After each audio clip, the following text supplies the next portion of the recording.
அஞ்சலி, என்னடா வீட்ல அம்மா அப்படி திட்டாங்களேன்னு வருத்தப்படுறியா?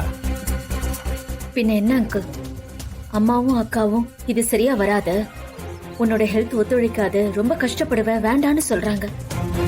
நீங்களும் கேட்டுட்டு தானே இருந்தீங்க. எனக்கும் அவங்க பேசினதுக்கு அப்புறம் இப்படி ஒரு ரிஸ்க் எடுக்கணுமான்னு தோணுது. ஏமா இப்படி விரக்தியா பேசுற? இல்ல அங்கிள், இனிமே நான் வாழப்போற வாழ்க்கை என் வயித்துல வளர்ற குழந்தைக்காக தான். அந்த குழந்தை ரிஸ்க் வச்சுக்கிட்டு எப்படி? அஞ்சலி, டெலிவரிக்கு 2 நாளைக்கு முன்னாடி வரைக்கும் நம்ம ஊர்ல வேலைக்கு போற பொண்ணுங்க இருக்காங்கம்மா. இதெல்லாம் ஒரு விஷயமே இல்ல. நீ எந்த அளவுக்கு கஷ்டப்பட்டு உழைக்கிறீ, எந்த அளவுக்கு நீ உன்னை முன்னெடுத்திக்கிறியோ, அது எல்லாமே உன் குழந்தையோடைய எதிர்காலத்துக்கு நல்லதா தான் அமையும். உங்க அம்மாவும் உன்னை அப்படித்தானே பெற்றிருப்பாங்க. இல்லம்மா, உங்க அம்மாவுக்கு 4 குழந்தைனா உங்க வீட்டோட இருந்திருந்தா அவங்க வாழ்க்கையை சமாளிச்சிருக்க முடியுமா? அம்மாவும் பாவம் மிடில் கிளாஸ் தானே. ஆமா அங்கிள், நாங்கெல்லாம் வயித்துல இருக்கும்போது பயங்கரமா வேலை பார்ப்பாங்களாம், பாட்டி சொல்லிருக்காங்க. ஆனா என்ன மட்டும் கண்ட்ரோல் பண்றாங்க. அதுதான் இந்த தலைமுறையில் இருக்கிற நிறைய அம்மாக்களுடைய பிரச்சனையே. எங்க நம்ம பிள்ளைக்கு ஏதாவது ஆயிடுமோ, குழந்தைக்கு ஏதாவது பிரச்சனை வந்துருமோன்னு பயப்படுறாங்க. மனசுல தைரியமும் நம்பிக்கையும் இருந்தா நாம என்ன வேணாலும் சாதிக்கலாம். இன்னைக்கு நிலைமைக்கு நீ உன் சொந்த கால்ல நிக்கணும். அதுதான் உனக்கு பிறக்க போற குழந்தைக்கு கௌரவமான அடையாளத்தை உருவாக்கி கொடுக்கும். இல்ல, நீ யார வெறுக்கிறியோ அவனே திரும்ப வந்து உன் பிள்ளையோடைய அடையாளமா நிப்பான். நீங்க அந்த மகேஷ சொல்றீங்களா? ஆமாமா. அவன் இன்ஷியல கூட நான் என் பிள்ளைக்கு யூஸ் பண்ண மாட்டேன். அப்போ நீ தனியா போராடி தான் ஜெயிக்கணும். யார் என்ன சொன்னாலும் நீ யோசிக்காத. நீ ஜெயிச்சு நின்னா பல பேருக்கு உதாரணமா இருப்ப. அன்னைக்கு எல்லாருமே உன்னை பாராட்டுவாங்க. என்னம்மா, மறுபடியும் யோசிக்க ஆரம்பிச்சிட்ட? சரின்னு சொல்லுமா. சரிங்க அங்கிள், நம்ம கேரேஜ் பார்க்கலாம். கிளம்பலாமா? சரிம்மா, நீ எதுக்குமே பயப்படாதம்மா. நான் உன் கூடயே இருக்கேன். வாமா.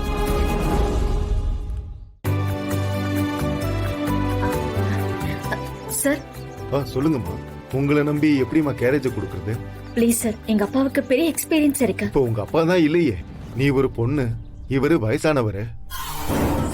நீங்க கேரேஜ் எடுத்து வேலை பார்ப்பீங்கன்னு எனக்கு நம்பிக்கை இல்ல.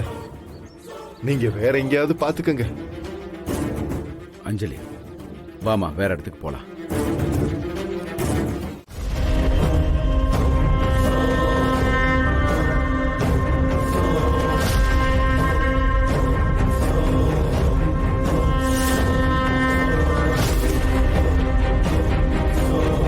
என்ன அங்கிள், ஒதுக்குப்புறமா இருக்கு?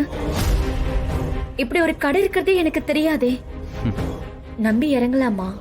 திறமை இருக்கிற இடத்துக்கு கஸ்டமர் தானா தேடி வருவாங்கம்மா. முதல்ல 1 வண்டி 2 வண்டி வர்றதுதான் கஷ்டம். சரியா சர்வீஸ் பண்ணி கொடுத்தோம்னா அதுக்கப்புறம் ஒருத்தர் தேடி இன்னொருத்தர் நம்மளை தேடி வருவாங்க. இங்க 100 கேரேஜ் இருக்கலாம், அந்த 100ல நாம என்ன பண்றோங்கிறது தான் முக்கியம். உன் திறமை மேல எனக்கு நம்பிக்கை இருக்குமா. என்னம்மா அப்படி பாக்குற? இல்ல அங்கிள், என் அப்பாவும் இப்படிதான். நான் சின்னதா ஒரு கோடு போட்டா கூட நீ சூப்பரா டிராயிங் பண்ற, நீ டிராயிங்ல பெரிய ஆளா வருவேன்னு நம்பிக்கை கொடுப்பாரு. அவரோட நம்பிக்கையே நம்மளோட ஆர்டிஸ்டா மாத்தும். அதே மாதிரி நீங்களும் நம்பிக்கை கொடுக்கறீங்க. அது என்னவோ தெரியல, நீங்க என் கூட இருக்கும்போது இன்னும் கொஞ்சம் தைரியம் அதிகமாகுது.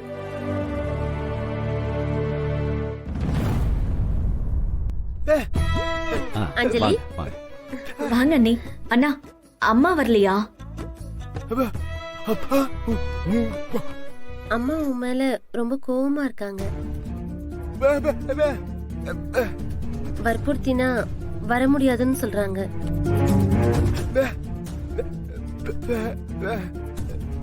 அவங்களுக்கு விருப்பம் இல்ல அஞ்சலி. எனக்கும் தெரியும். ஆனா என்னால திரும்ப போய் அந்த மகேஷ் கம்பெனில வேலை செய்ய முடியாது. தெரு தெருவா வேலைக்கு போய் அலையவும் முடியாது. சும்மா வீட்டுல கூட உட்கார முடியல. என்ன இது செய்யலாம்னா நீ இருக்கல, வரத பாத்துக்கலாம்.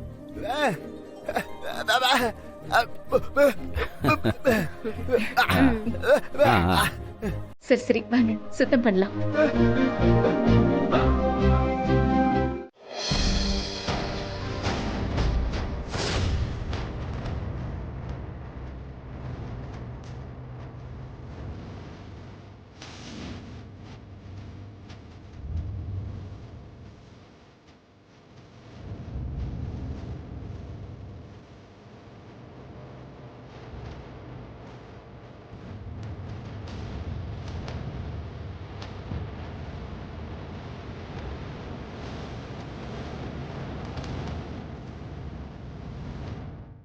சிவராமா,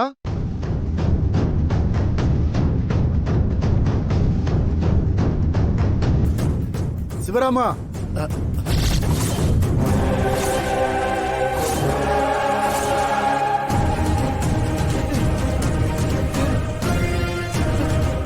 என்ன அங்கிள் அப்பா பேரை கூப்பிட்டுட்டு வரீங்க? அப்பா இங்க எங்க இருக்காரு?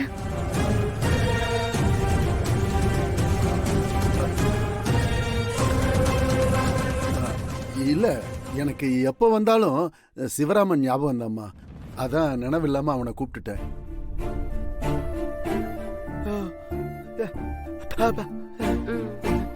சாரி சாரிம்மா. சுப்பிரமணியா, நமக்கு தெரிஞ்ச வண்டி ஒண்ணு வந்திருக்குது, அதை கொஞ்சம் பார்த்து கொடுக்குறீங்களா ப்ளீஸ்? கண்டிப்பா. அதை விட வேற என்ன வேலை? வாமா, வாங்க வாங்க.